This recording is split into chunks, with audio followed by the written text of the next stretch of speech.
ready? We good?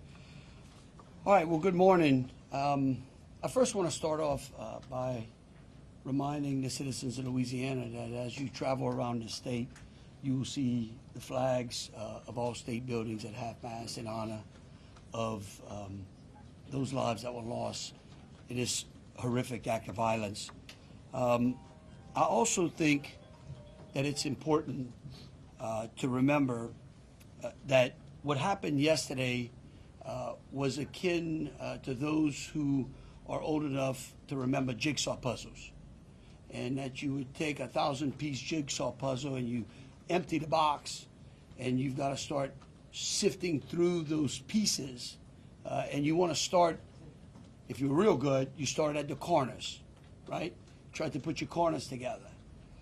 And from yesterday to today, over 1,000 law enforcement agents and officers, men and women, have been poring over countless amounts of data, of videos, of surveillances, interviews, tracking down every possible lead that came to us, whether it was the New Orleans Police Department, the Louisiana State Police, the FBI, or our other federal agencies. Also yesterday, I issued an emergency declaration. That declaration was meant to streamline resources and communications between state, local, and federal partners. And we're seeing the results of it. I also would like to remind everyone that what's going on in this city and this state is twofold. We've got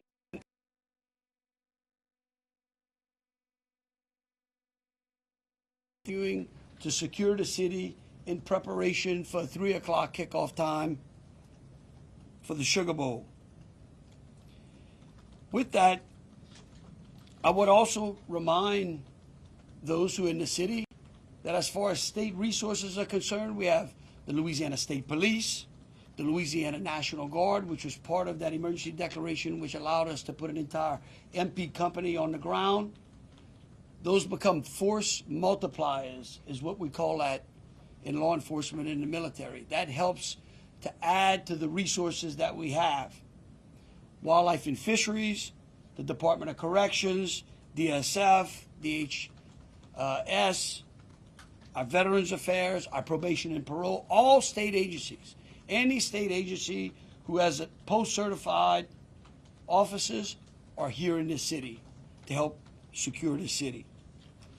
And so with that, I would like to turn it over to Christopher Rea, who is the Deputy Assistant Director of the FBI's Counter Terrorism Division. Chris? Thank you, Governor Landry.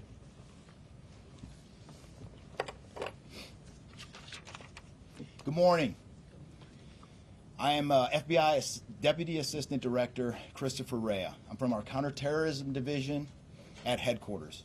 I'm also joined by Assistant Special Agent in Charge Alethea Duncan from our New Orleans office, who you heard from yesterday. I'm here to discuss not only the latest investigative information we have here in New Orleans, but I'll also let you know about other investigative activities outside of the state. I first, and most importantly, want to send our deepest condolences to the victims of this horrific attack and their loved ones.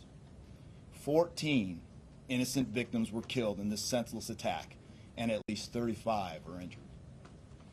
We cannot ease the grief people in this community and across the nation are feeling at this time, but rest assured, we stand with you and in support of you.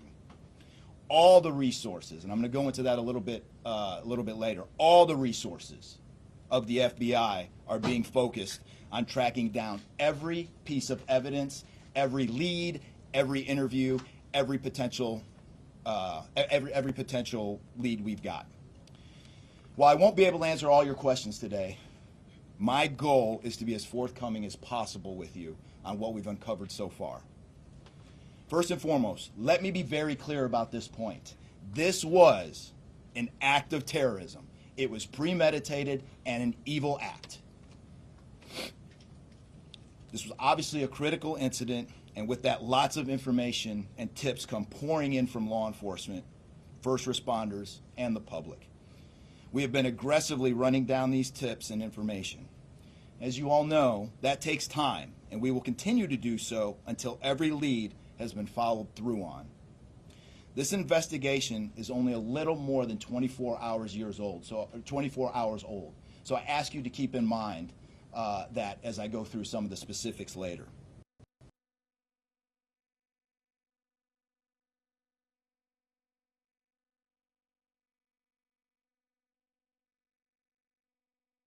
Involved in this attack, except for Shamsa Din Jabbar, the subject you've already been briefed on.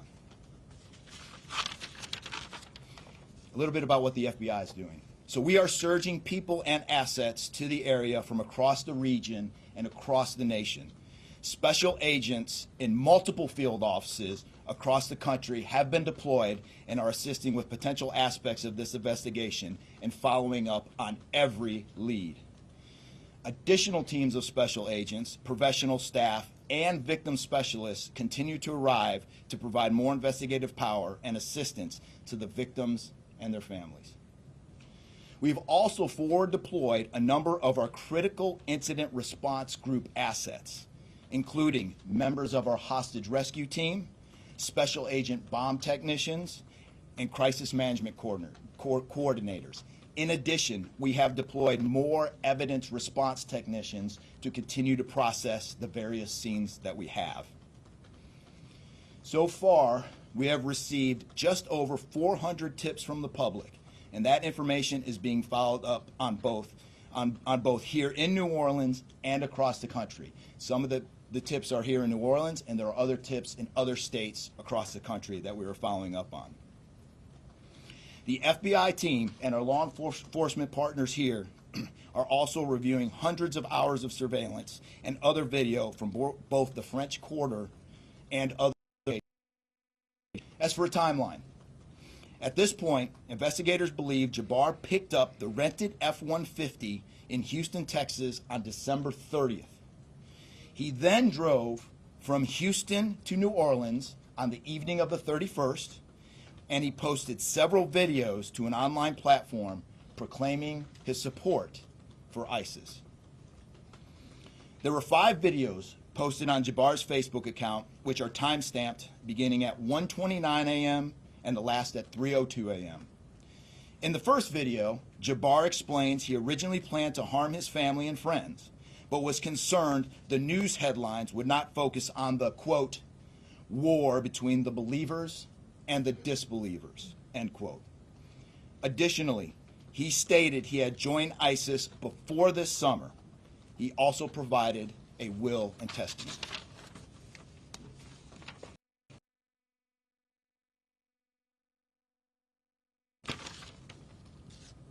FBI, we have a couple different scenes at the location. We have released the scene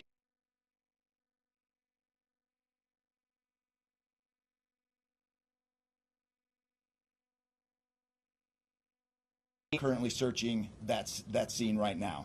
FBI and ATF agents have secured that house, and that location is being searched for potential evidence. On New Year's morning, Jabbar opened fire after ramming through a blocked-off area of Bourbon Street, used his truck as a weapon to run over the victims. Teams of specially trained victim specialists, again, as I said, are on the ground here in New Orleans, assisting survivors of the attack and loved ones of the deceased. We do not believe the public is in any danger around any of these locations.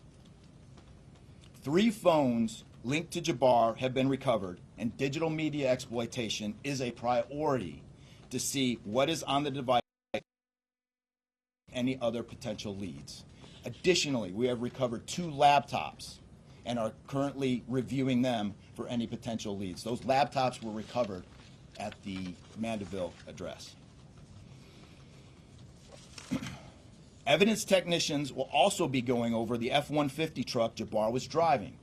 As you know, we recovered an ISIS flag from the back of the vehicle. Jabbar declared his support for the terrorist group on social media, as I stated before, as he made his way to New Orleans. FBI bomb technicians also recovered 2 IEDs in coolers, one from the cross-section of Bourbon and Orleans Street, and the second at an intersection approximately 2 blocks away. There were multiple reports of other devices. Those reports turned out to be misinformation or not actual functioning devices. Those are the only 2 devices that we've been able to recover that were functional. Both devices were rendered safe on scene. We did obtain surveillance footage showing Jabbar placing the devices where they were found. Two other, as I said before, 2 other items of interest were determined not to be IEDs. A little bit about Jabbar. Jabbar himself was born in the United States and is a U.S. military veteran. We are looking in everything in his life. While we have interviewed many people who know Jabbar, we still need to talk to others. Whether you know Jabbar personally, worked with him, served in the military, or saw him in New Orleans or Texas, we need to talk to you. You may not think you have relevant information, but what you know could tie in to one of our investigative leads. Specifically, we want to talk to anyone who was in the French Quarter on New Year's Eve or early on New Year's Day. That includes people spotted near one of the 2 IEDs on Bourbon Street. The IED was inside a cooler, and many people stopped and looked at the cooler and then continued on their way. Let's be clear, again, we do not believe at this point these people are involved in this incident in any way. We want to speak to them as witnesses and want to know what they saw and when. I went down to the crime scene last night. It is very hard to put into words what it looked like and how difficult it was to see. Anyone with information can call us at 1-800-CALL-FBI or send digital tips to fbi.gov/Bourbon Street attack. Response teams finished their work at the crime scene. Bourbon Street has been turned over to the city of New Orleans.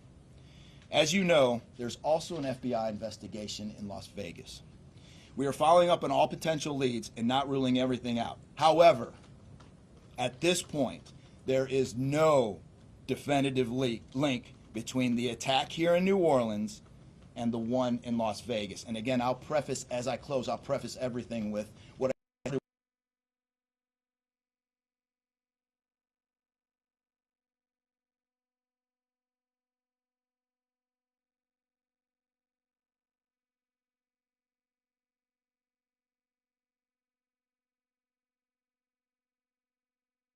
also, although I've only been on the ground here a short time, I also want to express a sincere appreciation for our partners here, which include the U.S. Attorney's Office, HSI, ATF, the New Orleans PD, the Louisiana State Police, the Governor's Office, and countless others. At this point, I'm going to turn it over to the Special Agent in charge of ATF here, Josh Jackson.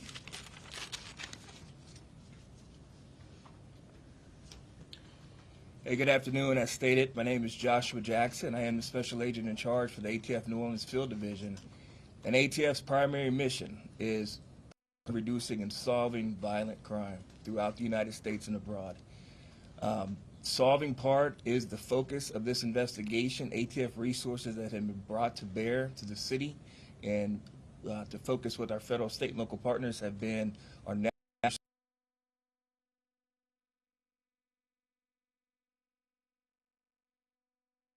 certified fire investigators, certified explosive specialists, fire engineers, electrical engineers. These folks will get additional investigative leads to help the investigative team identify what happened at the location in Mandeville and identify how that fire started and move the investigation forward from there. Additional resources that ATF has brought to bear into the city as our ATF Special Response Team. This is a tactical team capable of handling any sort of enforcement operation. This team is deployed, on set, and ready for the Sugar Bowl today. This team is also made available to the Louisiana State Police and also New Orleans Police Department to assist with any efforts that they may have during this period.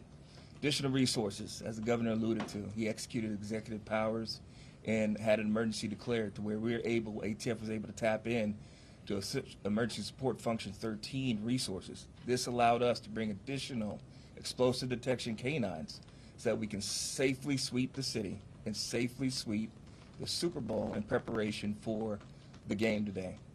These resources will still be in the city as we lead up to the Super Bowl and through Mardi Gras. These type of ATF resources will be here. The last resources ATF has brought to bear, and probably the most important one, is our victim witness coordinators. These folks come in and they provide resources to the victims and the family members that have suffered greatly during this tragedy. The entire city hurts, but the victims and the family members are in need of resources and care long after this investigation wraps up. This time next year to be hard for the families and friends who suffered during this event. So our victim witness coordinators are working with the FBI, the City of New Orleans coordinators to provide resources to these folks out here. And as we move forward, ATF will be committed. We will work with the investigative team moving this investigation forward, but also will be here.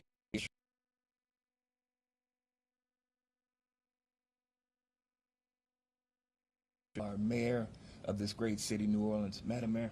Thank you so much. Thank you so much. Well, good morning once again. And I just want to just echo my thank yous to the unified command of our law enforcement partners and at every single level, federal, state, and governor. Governor, thank you for your partnership. Yeah, thank you. I also want to thank the residents and the visitors of the city of New Orleans for your patience, for your support, and most of all, your prayers. Our hearts and prayers continue to go out to the victims' families, and the city of New Orleans, we're resilient. And as I stated on yesterday, my focus in terms of a priority has been on our victims. As you heard, that yes, the FBI was able to clear Bourbon Street. And what that meant also for me in this city was that we were able to remove our victims, identify them, and notify their families. Real reverence. They mattered, the families matter, and matter to the city of New Orleans.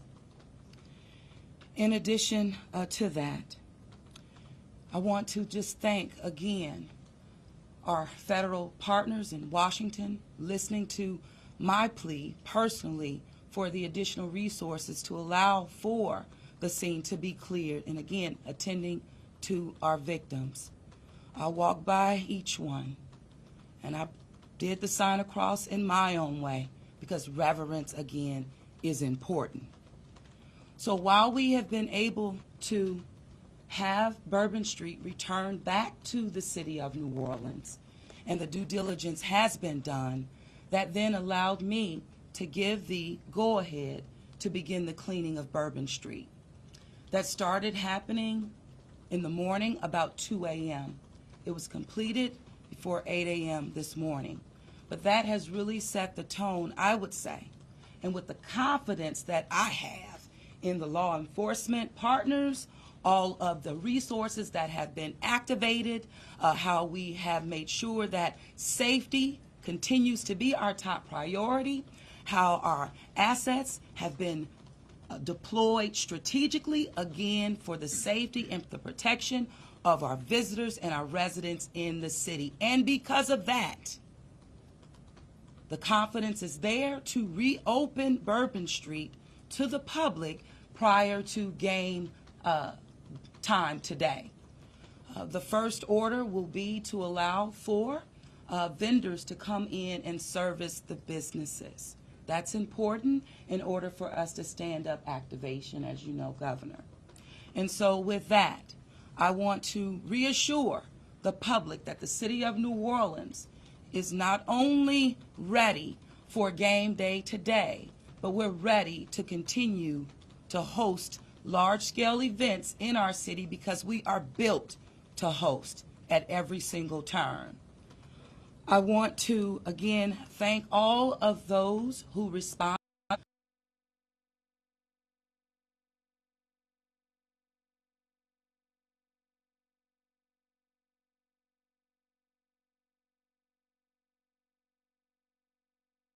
as leadership. We will continue to operate and cooperate as we always have. So I want to also thank all of our partners for the added resources for victim and crisis management. We know that that's, again, important.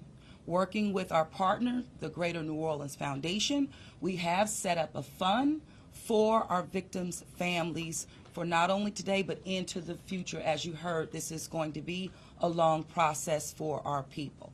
So with that, the city of New Orleans, and with all of my confidence, we are ready. And we could not get here, again, without the unified presence, support, and cooperation. We are stronger together. And I want to say, again, thank you so much. Thank you, Governor.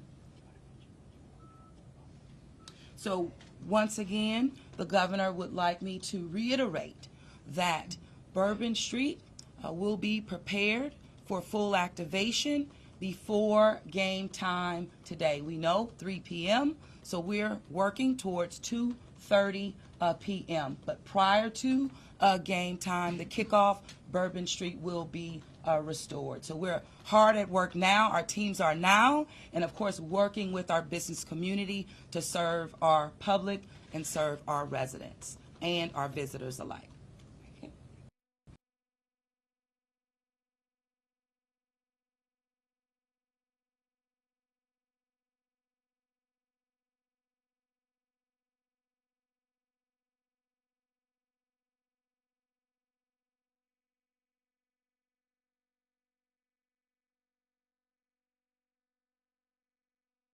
The FBI and all of our federal partners for the amount of resources they have poured into the city.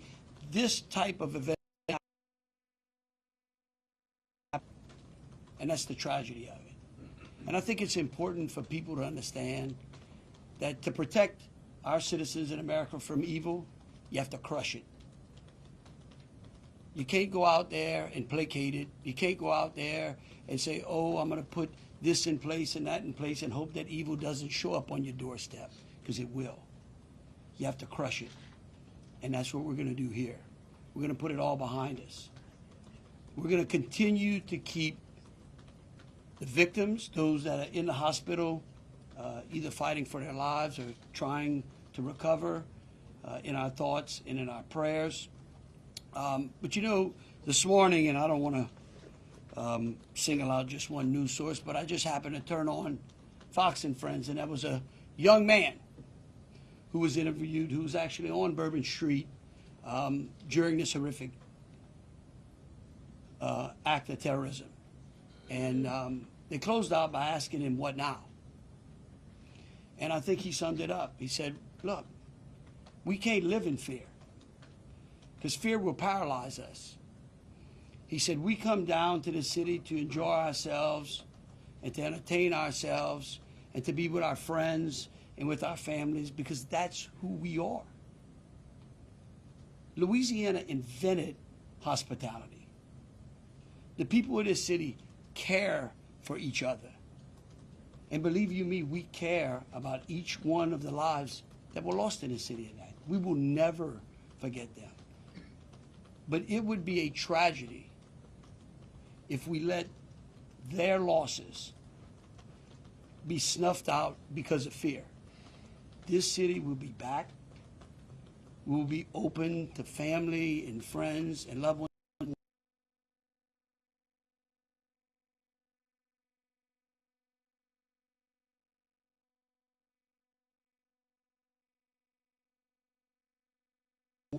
those, again, who have lost loved ones in mind, and we're going to get on to the business of this city and this great country. With that, I'll take any questions.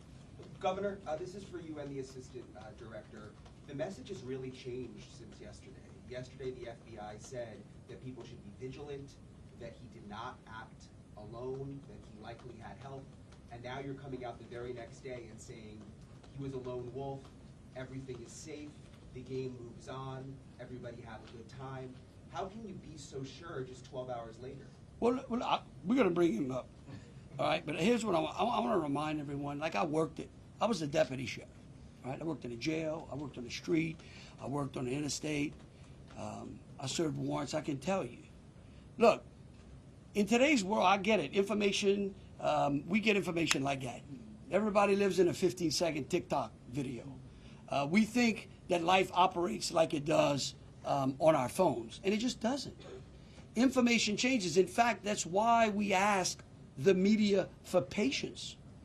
We get information, like I said, no one dumps a 1,000-piece jigsaw puzzle and puts it together in 5 seconds. Okay? And what I would tell you is that I appreciate the fact that what we did was we're under-promising and over-delivering today. And I think that's important. And I want to remind something. Look, because over the last decade, law enforcement has taken it on the chin, unfairly. And there are great men and women serving in the FBI, in ATF, in Louisiana State Police, in New Orleans PD. Our sheriffs have been unbelievable in this. And I tell you, they want to protect you all. And we have to trust them. And sometimes the information we put out, we end up finding out that it may be incorrect. But guess what? What we're doing here is something that I think is important. It's called transparency. And look, something may change again. Here's what I do know, though. Right now, this is one of the same things. It doesn't mean that nothing can't happen. Thank you, Governor. And to echo exactly, I think the Governor put it eloquently, as could be said. In a lot of these instances, I also had the opportunity to deploy to Boss Bomb, and I will tell you this is almost carbon copy to Boss Bomb as far as the inaccurate reporting that comes up. And what the Governor said is we want to be transparent with the public. Years of the FBI not being transparent, we're being as transparent as we possibly can. And unfortunately, as we're being transparent, unfortunately for that, there is some information that we have to go back and recorrect. And in this particular incident, you heard the resources that we brought, that the other state and locals have brought. We've had 24 hours now to go through media, to go through phones, to interview people, to analyze those videos, analyze other databases. And after all of that, there's been hundreds and hundreds of leads done just in 24 hours. We're confident at this point that there is no accomplices. And I'll give you an idea of how that information sometimes a lot of the early reports came out that there were extra people that were setting the coolers down, right? It turns out those were just patrons on the street that were looking inside the coolers, right? We didn't know that at first, so we had to kind of track all that down and put that to rest. So that's just an example, one of the pieces of information, but there were other pieces of information that after we got our feet under us a little bit and on the ground here, we were able to put together a much more accurate picture of the subject and his attention. Just one follow-up. The updated death toll, we just wanted to double check. Yes. 14, not 15. Yeah. Sorry, sir. 14, and then the shooter himself would be 15 total, to include the shooter. And the terrorist wearing a the suicide vest? IEDs, were the IEDs pipe bombs, and have you discovered a remote detonator anywhere? And when you said that you have surveillance footage of the suspect planting those IEDs, what time roughly were they planted? Yeah, those roughly a couple hours. I don't have the exact times in front of me. A couple hours prior to the attack, probably after midnight. I want to say 1 or 2 in the morning, So but I he can't. left the area and came back. Correct. That's our assumption now. I mean, we still have a lot to work through. We're getting more surveillance video and everything else, but that's the assumption. Was he wearing a suicide vest? Sweeps being done on Bourbon Street. Would there have been canines out on New Year's Eve? Would there have been bomb sweeps done? Look, I as part of think- the regular precautions? Let me just say this, and either Joe or Rob will correct me. Look, a bomb dog doesn't operate like a drug dog, right? on Bourbon Street, there's a lot of senses, right? A lot of smells. I don't think you can run a bomb dog down Bourbon Street with thousands of people there and be able to sniff out a bomb. What we've been doing, what they have been doing, is certainly a complete sweep of the quarter because of the limited amount of traffic that's been out there. Let me just say this. I think this may help. It would be my hope that as some additional time goes through, maybe closer to maybe the beginning of next week, we will, if we've got it to what extent buttoned up as we could, I would work with the FBI and the city, and maybe we can come up with a timeline to be able to get you those information, kind of walk everyone through from day one through. I think it's extremely premature, and you're really putting us on some speculative grounds to ask some of those questions, because again, it's only been 24 hours. I mean, can you imagine how far we've come in 24 hours? So, well,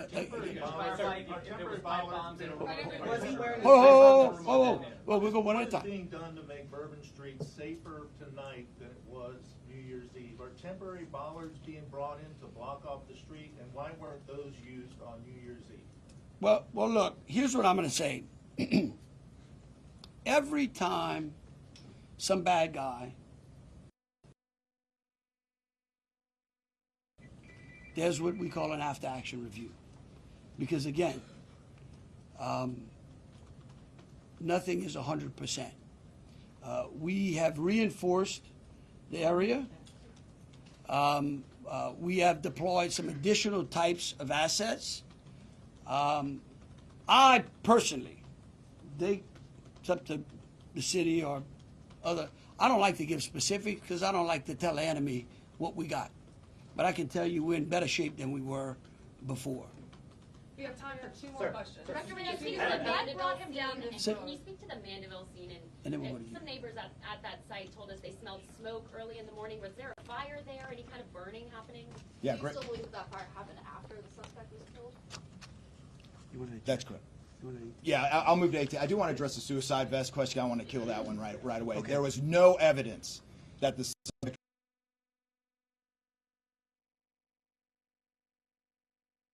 Yeah.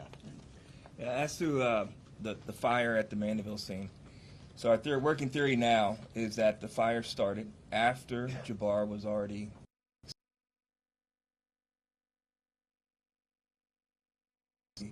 long cord that extended that time. You could also have pressure cookers that were put on top of the stove filled with gasoline, and then it went off.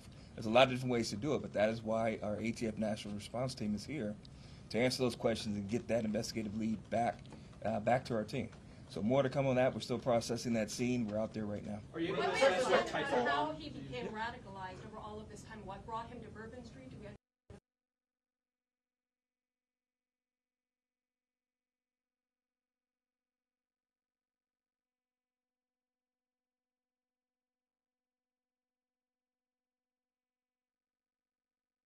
That it was lots of people New Year's Eve, with a target for an attack. That's the stuff in the coming days as far as that path to radicalization that we're really going to be digging into and making a priority of. So what I can tell you right now is that he was 100% inspired by ISIS, and so we're digging through more of the social media, more interviews, working with some of our other partners to ascertain just how to ascertain a little bit more about that connection. We're gonna do one more. Kate? right there? You've had your hand up for a while. Yeah. Sir. Thank you, I appreciate it. Yeah. It's actually for Special Agent Ryan. Sir, I prefer. in order to reassure people, would you be able to explain the analysis and evidence that has led to this most recent understanding that he was a lone actor and that there is at this point, at least from your understanding, no further danger to the public? Sure. I think a lot of that, multiple interviews, the hundreds of interviews that we've conducted so far, the social media review that we've done of his accounts, by my count now, the 5 devices we have, the 3 cell phones and the 2 laptops, been able to initially triage or go through that, and there is just nothing to indicate through call records, through anything on those devices, through interviews, through anything in our systems that he was aided in this attack by anybody. And again, I have to caveat, like the governor said, this is 24 hours into it.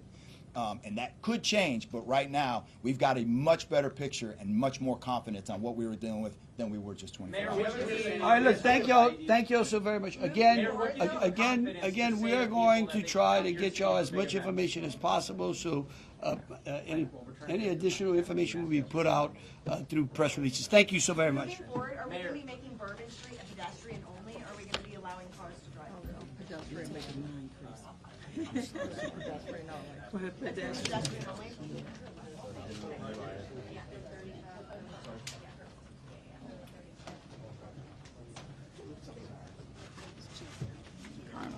No, you good? No, I'm good.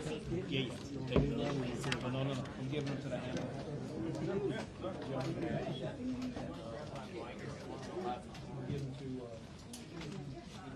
On the stand or not?